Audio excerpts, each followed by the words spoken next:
Hi guys, and welcome back to another true crime and makeup time video. Today's case, wow. I feel like some of you guys have definitely heard about it or at least seen some pictures floating around. What do you guys think of when you think of Japan? I mean, I think of ramen, cherry blossoms, and the nicest people around. The beautiful culture, the great anime. I mean, come on, right? But do you guys ever think of a sadistic murder? No. Today's case can get a little gruesome, so please watch with caution and let's discuss the life of Lindsay Ann Hawker.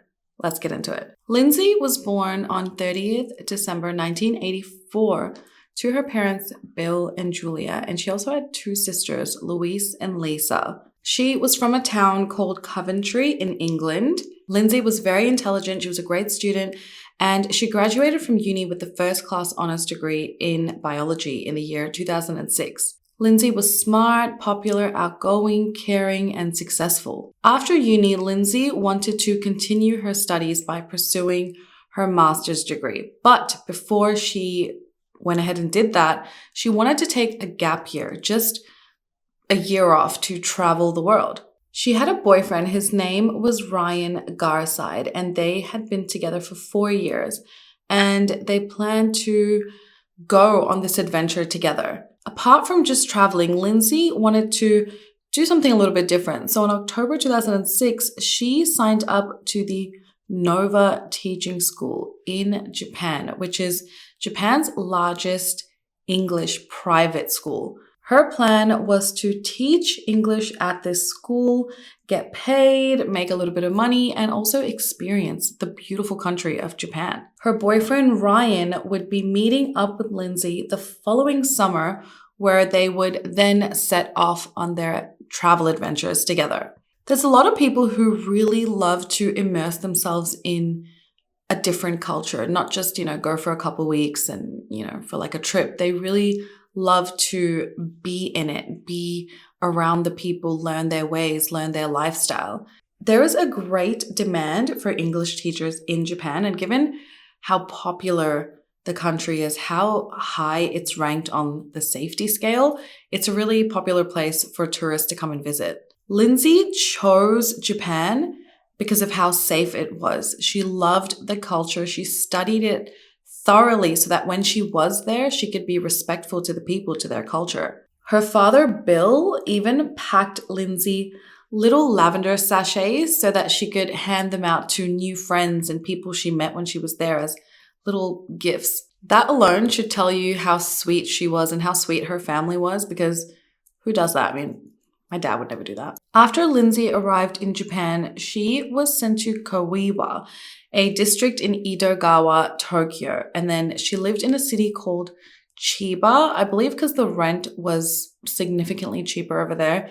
And she lived with two other roommates who happened to also be teaching at the same school, Nova Teaching School, as she was teaching at. She quickly became friends with her roommates, and it looks like it took them about an hour to get to the Tokyo branch of the Nova School. During her time in Japan, Lindsay made sure to stay in regular contact with her family, her friends, and especially her boyfriend through Facebook, Skype, text messages, and calls. She was really enjoying her time in Japan. Everything was going so well for her. In December, during her birthday, her parents actually came down and visited Japan to be with her, and they were so happy by how well she fit in there, how well everything was going for her, how happy she truly was. She spoke Japanese well, and she got along with the locals. Then, on 22nd March 2007, 6 months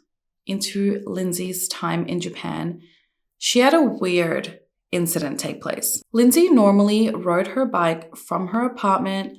She rode it to Chiba train station, would leave it at the train station, catch a train to work, go to work, etc. So that Thursday, she finishes work, catches a train back, arrives at Chiba train station, and she goes to unlock her bike at the train station and go home. As she was unlocking her bike, she's approached by a Japanese man who approaches her And he says to her in Japanese, "You are my English teacher." This was really awkward, and Lindsay was weirded out by this because she was so sure that this guy was not one of her students. So even though she was awkward, she just responded politely, said, "No, I don't think so." And then she excused herself to just be on her way home. But this man, he continued to follow her. So she gets on her bike and she starts cycling away. And then she looks back and she notices he's still following her. So she starts cycling faster and then he starts running after her. As she's trying to escape this guy, he keeps chasing her, asking her questions like, "Where are you from? Where did you study?" And she tried to take like different roads and walkways, but she couldn't get rid of him. She finally gets to her apartment and then he comes up to her again. He catches up to her and what is she supposed to do? Which this would freak me out. Like, I'm so weird about this because I've been stalked twice by complete strangers. And the second time it happened, I was in high school. I was like 2 streets away from my house and I ran into the street before my street and I hid in a neighbor's garden behind bushes. And then I saw this guy, like he was like walking up and down, like looking for me, like where did I go? And oh my God, I just like waited in the bushes until I saw him like walking away. And it's just like, what would have happened? What did he want, And oh my God, it's so creepy when people follow you to your home. I feel like number one, if you can avoid going home, like showing the stranger where you live, if you can like go to a restaurant, a pharmacy, ask for help, a police station, just because if they know where you live, you're going to live in fear. So I'm not sure if Lindsay felt this way. And again, Japan is known to be a pretty safe place. The people are quite friendly and maybe Lindsay thought this was just mixed communication. So now she's outside her apartment and this guy has approached her again. And I don't know how he knew she was an English teacher, but he approaches her and he asks her if she can give him English lessons. He tells her he feels like he needs some help in this department. And, she seems hesitant and he tells her, well, we can meet in a public cafe so that you feel safe and I'll pay you a generous amount. But Lindsay declines and says, I've got a really hectic work schedule. I hardly have any free time to myself, so just no thank you. He seemed disappointed, but he's kind of like, okay, and he accepts her answer. But then he tells her, well, could you offer me a glass of water because I'm so thirsty from chasing after you? That sounds like a you problem, bro, because you're the one that chased me down. No one asked you to. But Lindsay was kind of like, but agreed to let him in. Now, a lot of people were like, why? Why would she do that? But her thought process was if her roommates see this guy, see his face, in case he bothers her again, at least they know who this guy was. And she also wanted to show this guy that, hey, I don't live alone. So if you're thinking about trying anything, don't. Once he's inside her apartment, he again says, please, will you reconsider? I really need these English lessons and I will pay you a lot. He offered to pay her 3,500 yen an hour, which is around $32 an hour. And this time Lindsay was like, well, shit, she couldn't turn down this easy money. So she arranged to meet him at a cafe a few days later for his first English lesson. This man was super thankful, and before he leaves her apartment, he writes her a note. He grabbed a piece of paper and he quickly scribbled down his information. And when Lindsay looks at the note once he left, he saw that it was a sketch of Lindsay with his name, number, email, and the date on it. His name was Tatsuya Ichihashi. So who was this dude? Tatsuya was born on 5th January 1979, and he was from the city of Ichikawa, but he had been living in Chiba at the time. Now, he was from a wealthy family. His mother was a dentist and his father was a brain surgeon. Initially, he wanted to follow in his father's footsteps and become a surgeon, but he had failed his exams. So he settled for a degree in horticulture, which is basically gardening, plant maintenance, etc. So very different to being a surgeon. And then after he graduated from this degree, he was like, cool. And then he didn't do anything with it. He came from wealth, so he was just living on that wealth, living on his parents' money. His parents gave him an allowance of 100K yen, which was like $920 a month. He had no prior convictions, but he had been a suspect in a theft and assault incident. A woman alleged that Tatsuya had assaulted her while he tried to rob her in the street, but Tatsuya's father paid this woman 1 million yen, which was $10,000, to just keep her mouth shut, basically. Tatsuya's friends described him as socially isolated, a loner, and obsessed with violent manga. And manga, or manga, if you didn't know, is Japanese comics. Tatsuya was also known to have an obsession with physical fitness. He would go to the gym every day and cycle for over 25 kilometers every single day. And his friends believed his mental health was declining. And this was because he had told friends that he was feeling mentally unstable, but none of his friends had told him to seek medical help or tried to help him. Also, he had $900 a month from his parents. So how the hell was he going to pay Lindsay $32 an hour? If he was going to take 1 hour classes with Lindsay per week, right? That's like over $130 a month. And that's if he only stuck to the 1 hour class per week. Also, let's be real. He wasn't, meeting Lindsay for English lessons, right? So he probably wanted to spend more than an hour a week with her. Now, the school where Lindsay worked allowed the teachers to give private lessons on their own time. So it wasn't unusual for Lindsay to be doing this, but the teachers who chose to do this were told to follow certain rules, like meet with these external students in public settings and leave the details of the student they were tutoring with people that knew them. And Lindsay did all that. She told her roommates where she was meeting this guy, or how long she was going to be, etc. She followed all the rules. So on 24th March 2007, Lindsay and Tatsuya arranged for their first lesson to take place at 9 a.m. in a local cafe. CCTV actually captured them in this cafe and everything seemed okay, but every time Tatsuya would kind of step forward towards Lindsay, she kind of stepped back. The lesson went for just over an hour, and once they were done and it was time to pay Lindsay, Tatsuya was like, "Oh shit, I left my wallet at home." He's then like, "I need to pay you. Don't worry, I'm going to pay you. But no stress, I live just a few minutes down the road. My wallet's there, let's just go get it." He said, "Just come past my house, I'll give you the money, and then you can just go home." Lindsay agrees, so they both get in a taxi and they head towards Tatsuya's place. Once they get there, Lindsay tells the cab driver to keep the meter running because she's only going to be in for a second and then come back out because she needs this cab driver to take her to the Nova school because she had to start work. The driver says okay, and he just waits outside Tatsuya's house, keeping the meter running, waiting for Lindsay to return. After a while, he's like, she ain't coming back. So then he just drives off. He just assumed she changed her plans. Then later that day, Lindsay's roommates were wondering where the hell she was because the last time they had seen her, she was heading out to meet Tatsuya. They started to get more concerned when they noticed she wasn't at work that day. They did report her missing later that day to the police, but it wasn't taken as a formal report. Then Lindsay's family also noticed they hadn't heard from her that day either, which was very unusual because Lindsay kept in regular contact with her family. At first, they kind of just thought, okay, let her be. She's probably just hanging out with friends and has just not had a chance to get in touch with us. But by the next day, they grew pretty concerned because she was due at work on Sunday and Monday, and the school contacted her parents letting her know, hey, Lindsay didn't show up for either shift.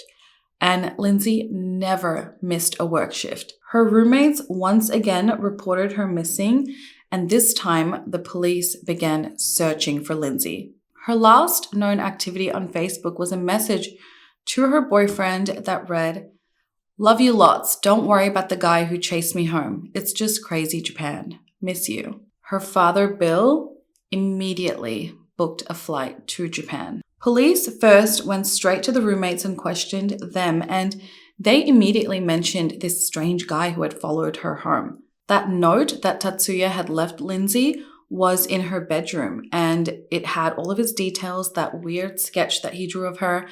And Tatsuya was the police's first suspect, and they had all his details. They followed CCTV footage from that cafe that they were at, and they went to Tatsuya's home to question him. At 5:40 p.m. on Monday, 26th March 2007, 2 police officers went to Tatsuya's apartment. They apparently did not knock on his door first. They actually spoke to his neighbor first, who allowed the police to enter through the neighbor's house and look over the neighbor's balcony into Tatsuya's living room. So I'm not exactly sure what the layout of the apartment was like, but I'm guessing it was like from the neighbor's balcony, they looked over into Tatsuya's balcony and hence looked into the living room, which was probably next to the balcony. His apartment was dark. There were no lights on, but there was movement in the apartment, so they believed that he was home. They also noticed the detachable bathtub was on the balcony, which was really strange because it should be in the bathroom, right?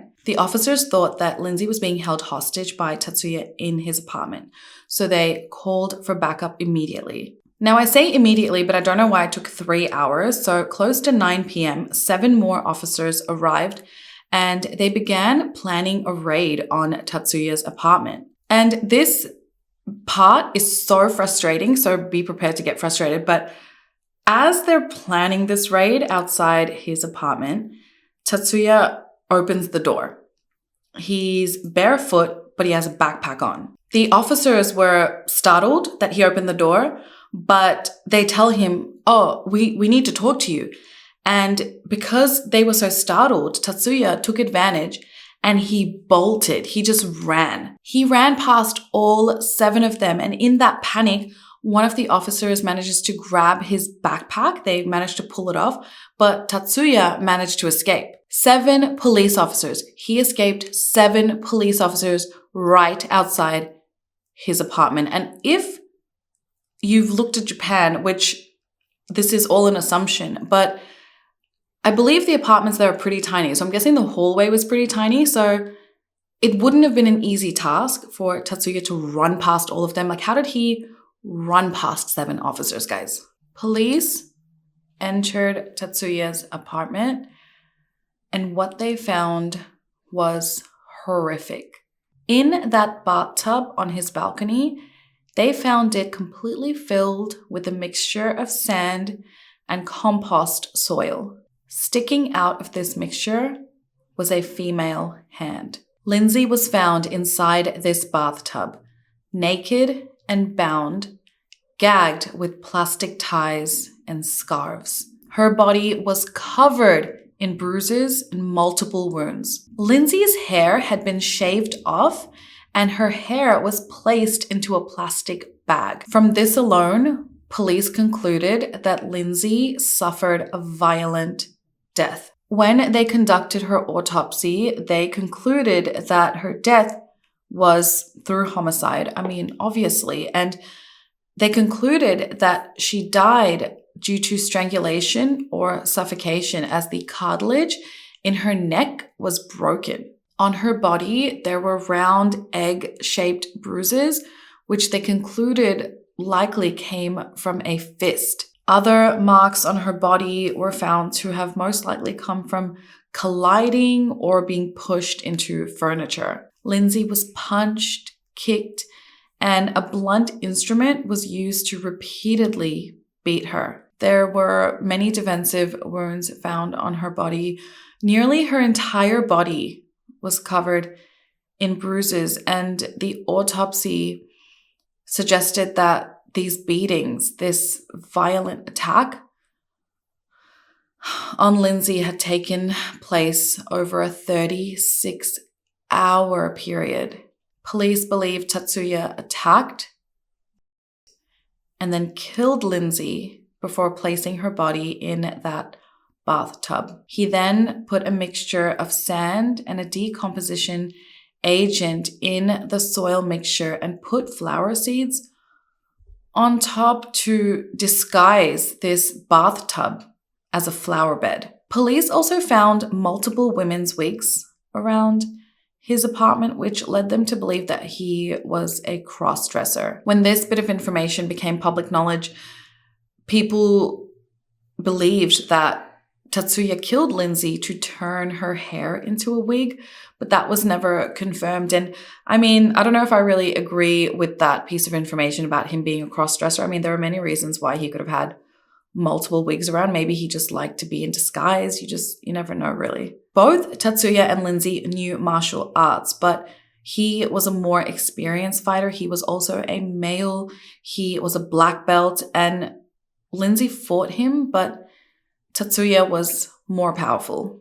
By 27th March 2007, Tatsuya was a wanted man. He was on a nationwide wanted poster, and police actually shared 30,000 copies of this poster throughout Japan. They also released posters of Tatsuya in disguises that they photoshopped, and they also released that note that he had left Lindsay of his drawing and his details on it because they believed that possibly someone would recognize his handwriting or his artwork. Police acted fairly quickly, and this was because Lindsay was not from Tokyo.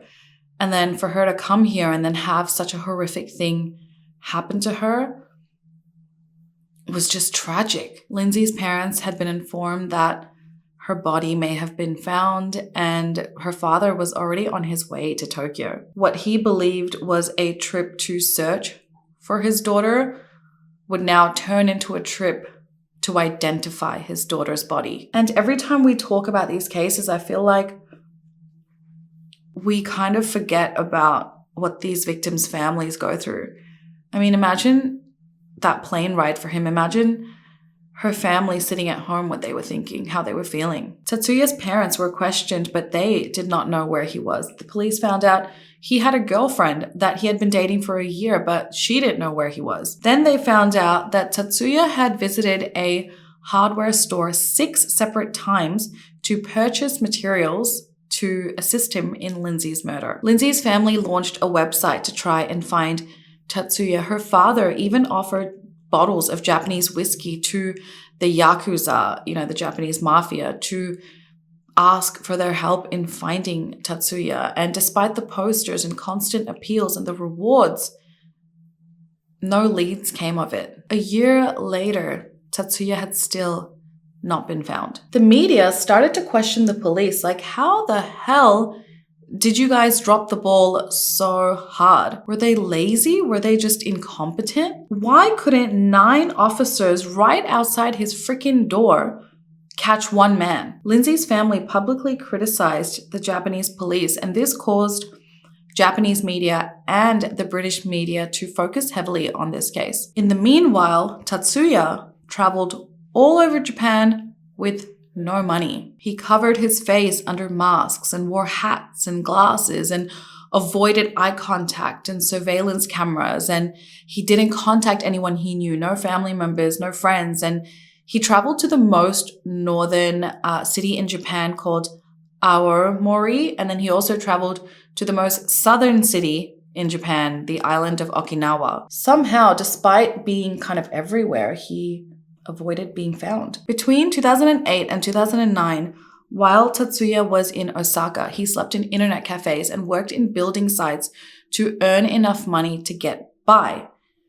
But he also saved this money to get plastic surgery to alter his appearance. But prior to this, before he had saved enough money to pay a plastic surgeon, he performed plastic surgery on himself. So one time he saw a wanted poster of himself, right?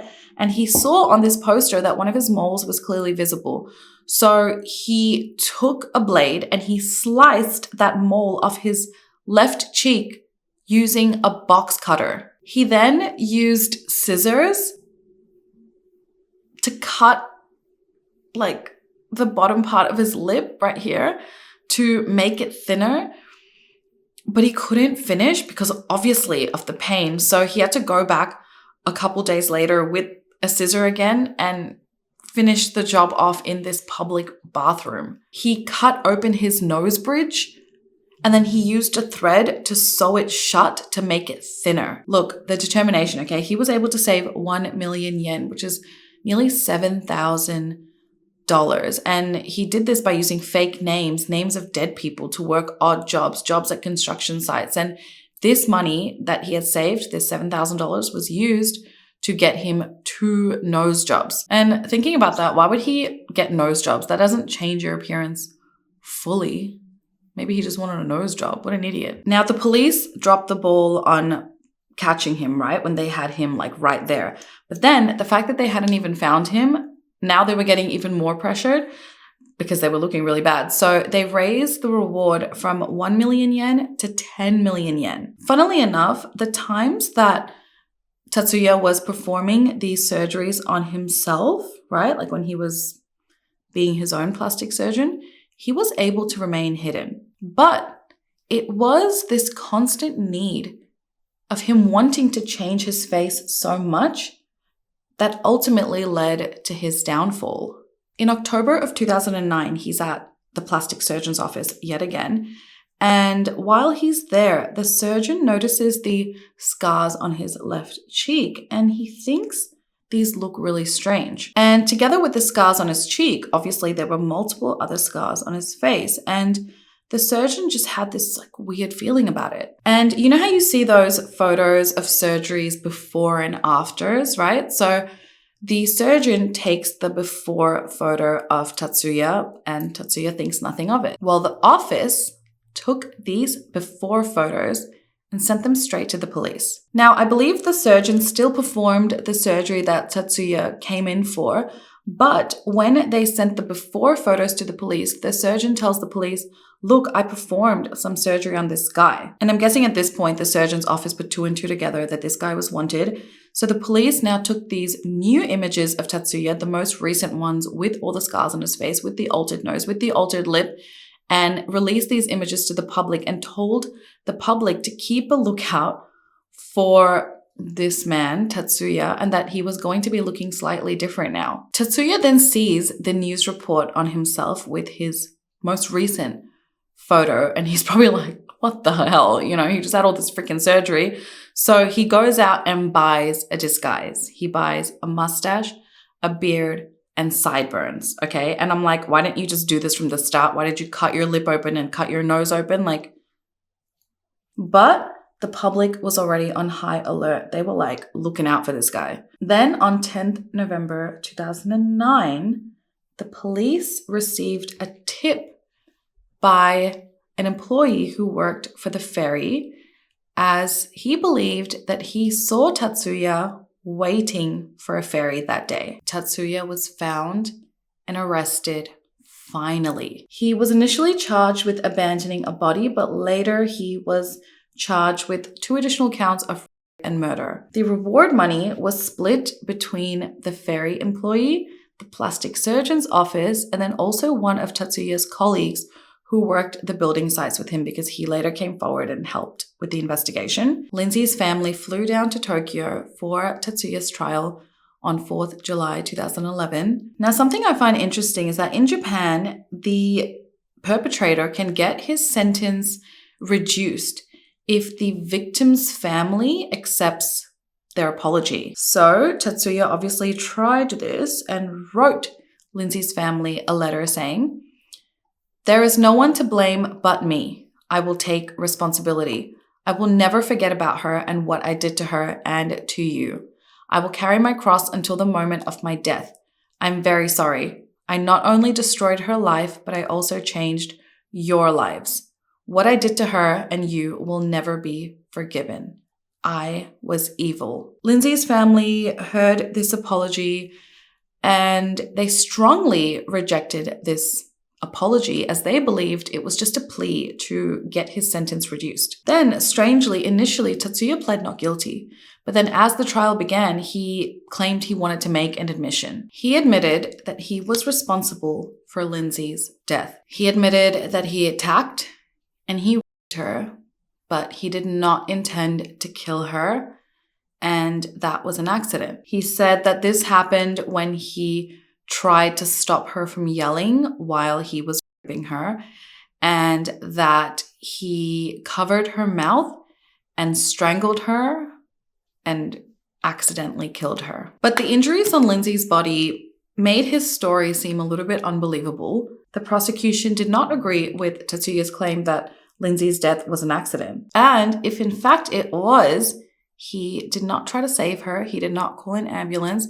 He did not perform CPR. Instead, he buried Lindsay in a bathtub and tried to disguise her as a flower bed. Instead, he buried Lindsay's body in a bathtub and attempted to disguise it as a flower bed. The prosecution believe he intended to harm Lindsay under the pretense of forgetting his wallet at home. He intended to lure her to his apartment to get her alone. Lindsay's intention was always to just stay for a minute, just collect the money, and then get back into that cab that was waiting for her. She had to get to work. They believed that he intended to kill Lindsay as the wounds on her body were too intense. They were from a violent attack. The blows that Lindsay sustained to her right eye were horrible, and they believed that this happened as soon as she stepped foot into his apartment. That as soon as she was literally in his space, he attacked her. He wanted her to himself.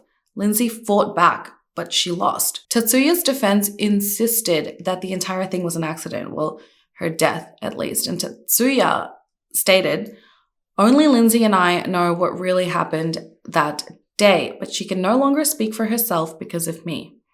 It is my responsibility to tell the truth throughout this trial." Lindsay's family asked the court to show no mercy for Tatsuya and impose the death penalty on him. In Japan, it's extremely rare to get the death penalty, especially for killing just one person. So the court declined, and on July 21st, 2011, Tatsuya was sentenced to life imprisonment for the murder of Lindsay Ann Hawker. Before his trial began, while he was waiting in jail, Tatsuya actually wrote a book about his time on the run, how he performed these plastic surgeries on himself, where he hid, where he traveled, what he did. He didn't go into detail about the murder at all, and he offered Lindsay's family royalties from the sale of the book, royalties that he might earn, but her family rejected the offer. And strangely enough, as these cases always show us that there are some weird people out there, and Tatsuya brought in these weird people because when he was in prison, he had some fans, many